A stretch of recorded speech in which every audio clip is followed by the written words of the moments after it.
विधाता के लिखे को कोई नहीं मिटा पाया। बहुत समय पहले की बात है। भगवान शिव की नगरी काशी में एक बहुत ही ज्ञानी ज्योतिषी रहते थे। वह सभी शास्त्रों और वेदों के ज्ञाता थे। उनकी ख्याति बहुत ही दूर दूर तक फैली हुई थी और दूर दूर से लोग अपना भाग्य दिखाने के लिए उस ज्योतिषी के पास आते थे। वह ज्योतिषी बहुत ही ज्ञानी थे। जिन लोगों का भी भाग्य देखकर उन्हें बताते थे वह बात सच साबित होती थी। दूर से ही उनका भाग्य पढ़कर यह बता देते थे कि उनके भाग्य में क्या लिखा हुआ है। भूत, भविष्य और वर्तमान तीनों कालों का ज्ञान रखते थे। फिर उस ज्योतिषी के घर पर एक सुंदर बालक ने जन्म लिया। ज्योतिषी और उसकी पत्नी उस बालक का अच्छी तरह से पालन पोषण करने लगे। धीरे धीरे जब वह बच्चा बड़ा हुआ और उसकी उम्र जब 8 वर्ष की हो गई तो एक दिन बालक ने देखा कि उसके पिताजी के सामने बहुत सारे लोग बैठे हुए हैं और उसके पिताजी सभी का बारी बारी से भाग्य देख रहे हैं और लोगों को भूत, भविष्य और वर्तमान के बारे में बड़े ही अच्छे तरीके से बता रहे हैं। जब उस बालक ने यह सब देखा तो उसके मन में भी अपना भाग्य दिखाने की इच्छा जागृत हुई और इसी इच्छावश वह अपने पिता के पास गया और कहने लगा, पिताजी, आप सभी का भाग्य देखते हैं और सबको उनके भाग्य के बारे में बताते हैं। क्यों ना आज आप मेरा भी भाग्य देख लीजिए और मुझे भी बताइए कि मेरे भाग्य में क्या लिखा हुआ है। उस अबोध बालक की बात सुनकर वह ज्योतिषी कहने लगा, बेटा, अभी तुम बालक हो, अभी तुम्हारी भाग्य दिखाने की अवस्था नहीं हुई है। जब तुम्हारी वह अवस्था हो जाएगी तब मैं तुम्हारा भाग्य अवश्य देखूंगा और फिर मैं तुम्हारे भाग्य के बारे में तुमको सब कुछ बता दूंगा। जब वह बालक अपने पिता के ऐसे वचनों को सुनता है तो उसके मन में थोड़ा सा दुख होता है और दुखी मन से वापस अपने घर में अपनी माँ के पास लौट जाता है। धीरे धीरे समय बीता। फिर एक दिन वह ज्योतिषी अपने आसन पर बैठा हुआ था कि तभी खेलते खेलते उसका पुत्र उसके पास पहुंच गया और फिर से अपना भाग्य देखने की जिद करने लगा। ज्योतिषी ने कहा, ठीक है बेटा, मैं तुम्हारा भाग्य देखता हूँ, तुम मेरे सामने आकर बैठ जाओ। फिर ज्योतिषी अपने पुत्र का भाग्य देखने लगा। उस ज्योतिषी ने अपने ग्रंथ को खोला और फिर अपने पुत्र के ललाट को देखा। जब उसने गणना की तो ज्योतिषी ने देखा कि मेरे पुत्र का विवाह तो एक नीच कुल की कन्या के साथ होना लिखा है। जब उसने यह देखा तो वह सोचने लगा कि अब क्या होगा।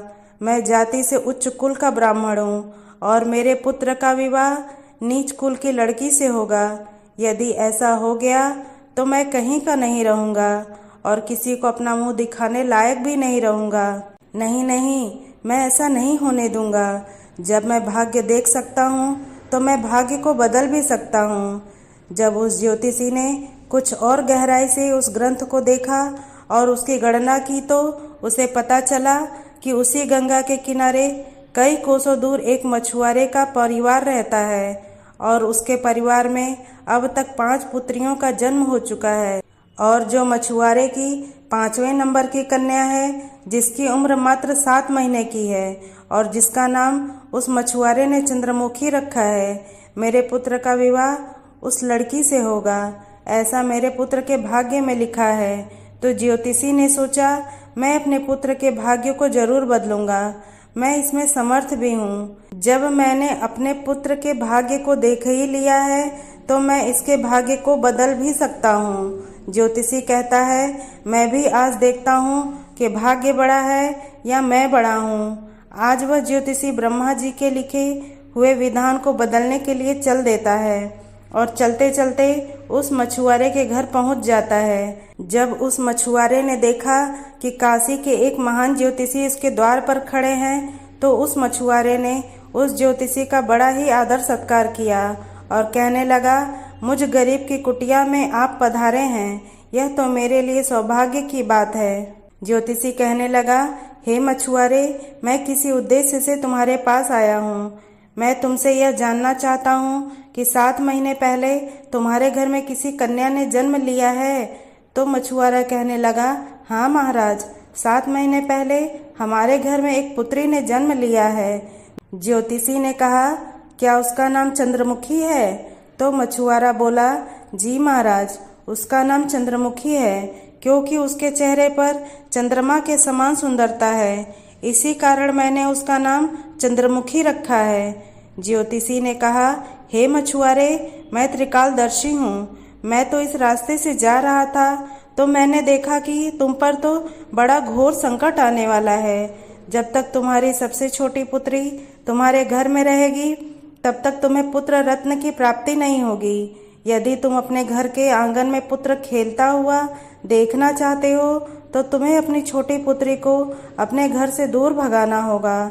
ज्योतिषी के ऐसे वचनों को सुनकर मछुआरा बोला, महाराज, अभी तो वह नवजात बालिका है, उसकी आयु तो अभी मात्र 7 माह की है। मैं उसे ऐसी हालत में कहाँ छोड़ सकता हूँ। ज्योतिषी ने कहा, हे मछुआरे, जब मैं तुम्हें यह बता सकता हूँ तो मैं तुम्हारी सहायता भी कर सकता हूँ। हे मछुआरे, मेरी कोई पुत्री नहीं है। तुम एक काम करो, तुम अपनी इस कन्या को मुझे दे दो। मैं इसका पालन पोषण करूँगा और जब यह बड़ी हो जाएगी तो मैं अच्छा सा वर ढूंढकर इसका विवाह भी कर दूंगा। फिर वह मछुआरा पुत्र के लालसा में अपनी नवजात पुत्री को उस ज्योतिषी को दे देता है। ज्योतिषी मन ही मन बहुत खुश होता है और उस छोटी सी कन्या को लेकर चल देता है। चलते चलते वह ज्योतिषी सोचता है कि इस कन्या को मैंने मार दिया तो मुझे बाल हत्या का पाप लग जाएगा।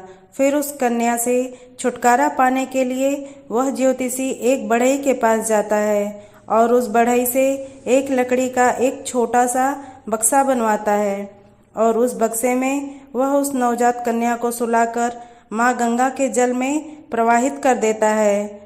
और ज्योतिषी सोचने लगता है कि यह बक्सा कुछ ही दूर जाएगा और अपने आप ही डूब जाएगा और यह लड़की भी मर जाएगी।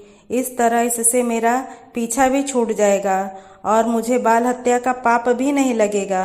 परंतु क्या दुनिया का क्या कोई ऐसा व्यक्ति है जो किसी के भाग्य को बदल सके? क्योंकि उस लड़की के भाग्य में जीवन लिखा हुआ था, जिस कारण से वह बक्सा उस गंगा के जल में नहीं डूबता है और माँ गंगा उसे बहाते हुए एक गांव के पास किनारे पर लगा देती हैं। उधर उस गांव का पंडित सुबह सुबह स्नान करने के लिए आता है तो उस पंडित की नज़र उस बक्से पर पड़ती है। जब वह पंडित उस बक्से को खोलता है तो वह देखता है कि बक्से के अंदर बहुत ही सुंदर कन्या लेटी हुई अपने पैर के अंगूठे को चूस रही है। वह पंडित संतानहीन था और माँ गंगा से रोज संतान प्राप्ति की प्रार्थना करता था। उस बच्ची को देखकर वह पंडित सोचने लगा कि माँ गंगा ने मेरे लिए इस पुत्री को मेरी संतान बनने के लिए भेजा है और मेरी प्रार्थना माँ गंगा ने स्वीकार कर ली है। और इस तरह वह पंडित उस कन्या को लेकर अपने घर के लिए चल देता है। जब वह पंडित अपने घर पहुंचा और उस कन्या को अपनी पत्नी को दिखाया तो उसकी पत्नी कहने लगी, आप यह किसकी पुत्री ले आए? यह बड़ी ही सुंदर है। तो पंडित जी कहने लगे, माँ गंगा ने हमारी प्रार्थना स्वीकार कर ली और इस कन्या को हमारी संतान के रूप में हमारी झोली में डाल दी। आज से हमारी यह इकलौती पुत्री है। इसका हम बड़े अच्छे से पालन पोषण करेंगे और इसे अच्छे संस्कार देंगे। इसे किसी चीज़ की कोई कमी नहीं होने देंगे। इस प्रकार वह पंडित और पंडिताइन उस कन्या का पालन पोषण करने लगे। समय गुजरा और समय के साथ साथ वह कन्या भी बड़ी हुई। जैसे जैसे वह लड़की बड़ी होती गई वैसे वैसे उसकी सुंदरता में 4 चांद लगते गए। वह इतनी सुंदर थी जैसे कोई इंद्र की अप्सरा हो। फिर जब वह लड़की थोड़ी और बड़ी हुई तो एक दिन पंडिताइन ने अपने पति से कहा, सुनते हो, हमारी बिटिया अब सयानी हो गई है और इसके विवाह की भी उम्र हो गई है। आप कहीं जाकर वर ढूंढकर हमारी बिटिया की शादी करा दो। पत्नी की यह बात सुनकर वह पंडित अपनी इकलौती पुत्री के लिए वर देखने के लिए चल देता है। जब आसपास में उसके लायक कोई वर नहीं मिलता है तो पंडित जी अपनी पुत्री के लिए वर की तलाश करते करते भगवान शिव की नगरी काशी में पहुंच जाते हैं। वहां जाकर लोगों से पूछते हैं कि यहाँ कोई ऐसा ब्राह्मण परिवार है जिसका कोई पुत्र विवाह के योग्य हो, तो बताओ काशी के लोग उस ज्योतिषी के बारे में बताते हैं कि उनका बहुत ही संस्कारी परिवार है और उन ज्योतिषी का एक इकलौता पुत्र है और उसकी उम्र भी विवाह के योग्य है। पंडित जी, आपकी बात उन ज्योतिषी महाराज के पास बन जाए तो आपकी पुत्री बहुत ही सुखी रहेगी। उन लोगों की बात सुनकर पंडित जी उस ज्योतिषी के घर अपनी बिटिया की शादी करने के लिए चल देता है। जब वह ज्योतिषी के घर पहुँचे और ज्योतिषी से मिले और जब पंडित जी ने अपनी पुत्री की सुंदरता के बारे में बताया और ज्योतिषी को अपने आने का मकसद बताया कि मेरी एक पुत्री है और उसका विवाह हम आपके पुत्र के साथ करना चाहते हैं, तो ज्योतिषी भी बड़ा खुश हुआ कि चलो, मेरे पुत्र के जो भाग्य में लिखा था अब वह टल गया है और एक ब्राह्मण अपनी पुत्री की शादी के लिए मेरे पास आया है। वह ज्योतिषी पंडित की उस बिटिया से अपने पुत्र की शादी करने के लिए तैयार हो जाता है और फिर विवाह का समय निश्चित भी हो जाता है और वह दिन भी आ जाता है जिस दिन पंडित की पुत्री और ज्योतिषी के पुत्र की शादी होनी होती है। फिर वह ज्योतिषी अपने पुत्र की बारात लेकर उस पंडित के गांव की तरफ चल देता है और सोचता जा रहा है कि मैंने अपने पुत्र का भाग्य बदल दिया। मैंने जो शास्त्रों का अध्ययन किया है उसके कारण मुझ में वह क्षमता है जिससे आज मैं अपने पुत्र का भाग्य बदल दूंगा। ज्योतिषी को पता नहीं था कि विधाता का लिखा कोई नहीं मिटा सकता, उसे विधाता भी नहीं मिटा सकते। जो लिख दिया वह तो अटल है, जैसा जिसके भाग्य में लिख दिया वैसा तो होकर ही रहता है, चाहे कोई कितने भी जतन कर ले, लेकिन भाग्य का लिखा कोई नहीं मिटा सकता। इस तरह संयोगवश आज वही मछुआरे की कन्या आज पंडित की पुत्री बनकर उस ज्योतिषी के बेटे के साथ विवाह करने के लिए तैयार हो रही है, जिसे उस ज्योतिषी ने पानी में बहा दिया था। फिर उस लड़की का विवाह उस ज्योतिषी के बेटे के साथ हो जाता है और इस तरह वह कन्या ज्योतिषी के घर में आ जाती है। ज्योतिषी का पुत्र सुंदर सी पत्नी पाकर खुश था, पंडित की पुत्री सुंदर सा पति पाकर खुश थी और ज्योतिषी इस बात से खुश थे कि मैंने अपने पुत्र का भाग्य बदल दिया है। फिर एक दिन किसी कार्य से उस ज्योतिषी के पुत्र को काशी से कुछ दिनों के लिए बाहर जाना पड़ता है। एक दिन वह ज्योतिषी अपने आसन पर बैठे हुए थे, अपने ग्रंथ की गणनाओं में लगे हुए थे। तभी उनकी पुत्रवधू ज्योतिषी के लिए चाय लेकर उनके पास पहुंची। पुत्रवधू को आया देख उन ज्योतिषी ने अपना ग्रंथ बंद किया और पुत्रवधू के हाथ से चाय का गिलास ले लिया और आराम से चाय पीने लगे। फिर उत्सुकतावश चंद्रमुखी ने कहा, पिताजी, आप सभी का भाग्य देखते हैं, आज मेरा भी भाग्य देखकर मुझे यह बताइए कि मेरी पहली संतान पुत्री होगी या पुत्र होगा। ज्योतिषी ने चाय खत्म की और अपनी पुत्रवधू का भाग्य देखने लगे। अपनी पुत्रवधू का भाग्य देखकर उस ज्योतिषी का पसीना छूटने लगा। उसने देखा कि यह तो वही मछुआरे की लड़की है जिसे मैंने मरने के लिए गंगा में प्रवाहित कर दिया था। फिर यह मेरे घर में मेरी पुत्रवधू बनकर कैसे आ गई? उसने चंद्रमुखी से कहा, पुत्री, तुम अपने पिताजी की इकलौती पुत्री हो ना? तो वह कन्या बोली, जी पिताजी, मेरे असली माता पिता तो बड़े दुष्ट थे। उन्होंने मुझे 7 माह की अवस्था में ही गंगा में प्रवाहित कर दिया था और जो मेरे नए माता पिता हैं, इन्होंने मुझे नया जीवन दान दिया। जिस दिन से मुझे नया जीवन दान मिला है तब से यही मेरे माता पिता हैं। जब ज्योतिषी ने कन्फर्म कर लिया कि यह वही मछुआरे की लड़की है तो ज्योतिषी ने चंद्रमुखी से निजात पाने के लिए एक युक्ति निकाली और चंद्रमुखी से बोला, बेटी, तुम पहली संतान पुत्र पाना चाहती हो तो मेरे साथ तुम्हें समुद्र पर चलना होगा। जब दोनों ससुर और पुत्रवधू समुद्र पर पहुंचे तो ज्योतिषी ने अपने हाथ से एक अंगूठी निकाली और उस अंगूठी को दिखाते हुए समुद्र में फेंक दिया और चंद्रमुखी से कहा, बेटी, जिस दिन तुम्हें यह अंगूठी मिल जाए उसी दिन तुम अपने घर आ सकती हो। यह अंगूठी नहीं मिली और तुम अपने पिता के घर पहुंच गई या मेरे घर आ गई तो तुम अपने पति को खो दोगी, इसलिए तब तक तुम्हें कहीं नहीं जाना है जब तक यह अंगूठी तुम्हें ना मिल जाए। यदि तुम मेरे वचनों को मानोगी तो तुम्हें अवश्य ही पुत्र की प्राप्ति होगी और तुम्हारा भाग्य भी जाग उठेगा। ऐसा कहकर वह ज्योतिषी उस चंद्रमुखी को समुद्र के किनारे पर छोड़कर वापस अपने घर को लौट गया। चंद्रमुखी ने काफ़ी प्रयास किया लेकिन अंगूठी नहीं मिली। जब अंगूठी नहीं मिली तो वह बेचारी एक रास्ते की तरफ चल दी, क्योंकि ना तो वह अपने पिता के घर जा सकती थी और ना ही अपने पति के घर जा सकती थी।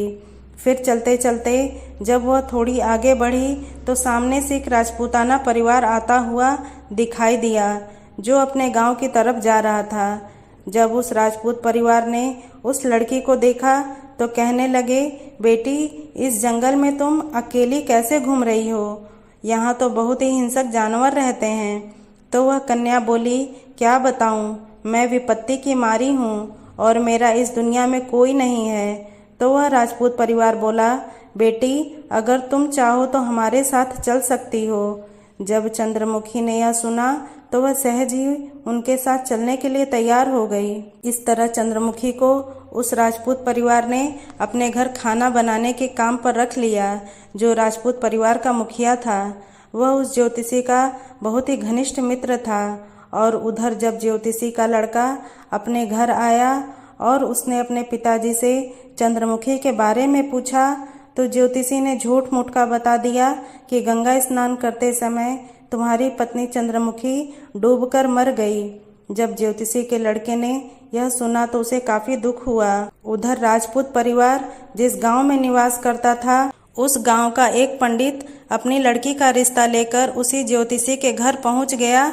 उस पंडित ने ज्योतिषी से जब अपनी पुत्री के विवाह के लिए प्रस्ताव रखा तो ज्योतिषी ने उस पंडित से कहा, हम अपने पुत्र के साथ तुम्हारी पुत्री का विवाह तो कर लेंगे, लेकिन विवाह से पहले हम तुम्हारी पुत्री को देखेंगे और उसके बाद ही विवाह करेंगे। क्योंकि ज्योतिषी को डर था कि कहीं मछुआरे की वही कन्या फिर से विवाह न कर ले जो उसके लड़के के भाग्य में लिखी है। वह पंडित ज्योतिषी की शर्त मानने के लिए तैयार हो गया और अपने गांव को वापस लौट गया। अब ज्योतिषी अपने पुत्र के लिए लड़की देखने को उस पंडित के गांव की तरफ चल दिए। उधर जो अंगूठी उस ज्योतिषी ने समुद्र में फेंकी थी उसे एक मछली निगल गई। एक दिन किसी मछुआरे ने समुद्र में जाल फेंका तो उसे वही मछली मिली जो अंगूठी निगल गई थी। उस जाल में वह मछली फंस गई और मछुआरा पकड़ी हुई मछली को बेचने के लिए वहीं पहुंच गया जहां वह राजपूत परिवार रहता था। परिवार के मुखिया को मछली खाना बहुत ही पसंद था, इसलिए उस राजपूत ने उस मछुआरे से उस मछली को खरीद लिया और उस मछली को ले जाकर चंद्रमुखी से कहा, बेटी, क्या तुम मेरे लिए मछली पका दोगी? तो चंद्रमुखी बोली, जी पिताजी, मैं मछली तो नहीं खाती हूँ, लेकिन आपके लिए ज़रूर बना दूंगी। इस प्रकार वह मछली लेकर रसोई में काटने लगी। जब चंद्रमुखी ने उस मछली को काटा तो उसके पेट में वही अंगूठी निकलकर जमीन पर गिर पड़ी। जब चंद्रमुखी ने उस अंगूठी को देखा तो वह पहचान गई और अंगूठी पाकर बहुत खुश हुई। उधर वह ज्योतिषी अपने पुत्र को लेकर पंडित के गांव में पहुंचा और अपने बेटे से कहने लगा, हे पुत्र, इस गांव में हमारे घनिष्ठ राजपुत्र मित्र रहते हैं। पहले हम उनके पास चलते हैं, उसके बाद हम तुम्हारे लिए लड़की देखने पंडित जी के घर जाएंगे। ज्योतिषी के बेटे ने जब अपने पिता के ऐसे वचनों को सुना तो वह बोला, पिताजी, जो आपको अच्छा लगे वैसा ही कीजिए। फिर वे दोनों उस राजपूत के घर पहुँचे। राजपूत ने जब अपने मित्र ज्योतिषी को आते हुए देखा तो वह भी बहुत खुश हुआ और उनका पहले की भांति आदर सत्कार किया। आदर सत्कार करके उन्हें अपने पास बिठाया और उसने चंद्रमुखी को आवाज़ दी, बेटी, हमारे मित्र आए हैं, जरा उनके लिए पानी का इंतज़ाम करो। जब चंद्रमुखी पानी लेकर आई तो चंद्रमुखी ने ज्योतिषी को देखा, ज्योतिषी ने चंद्रमुखी को देखा। फिर जब ज्योतिषी के लड़के ने चंद्रमुखी को देखा तो वह कहने लगा, पिताजी, आपने मुझसे झूठ क्यों बोला कि चंद्रमुखी मर गई? मेरी पत्नी तो जिंदा है और आप यह जानते हुए भी आपने मेरा विवाह किसी अन्य लड़की से करने की कैसे सोची? तो वह ज्योतिषी बोला, पुत्र, मैं भटक गया था। मैं विधाता के लिखे भाग्य को बदलने के प्रयास में इतना नीच कर्म कर बैठा कि कुछ पूछो ही मत। फिर उसने पूरी कहानी सभी को सुना दी और कहने लगा, मुझे अपनी शास्त्र विद्या पर कुछ ज़्यादा ही घमंड हो गया था, जो विधाता के लिखे को मिटाने चला था। मैंने लाख कोशिश की, लेकिन हुआ वही जो तेरे भाग्य में लिखा था। वीडियो अगर पसंद आया हो तो वीडियो को लाइक और हमारे चैनल को सब्सक्राइब करें और अपने दोस्तों के साथ शेयर करें। धन्यवाद।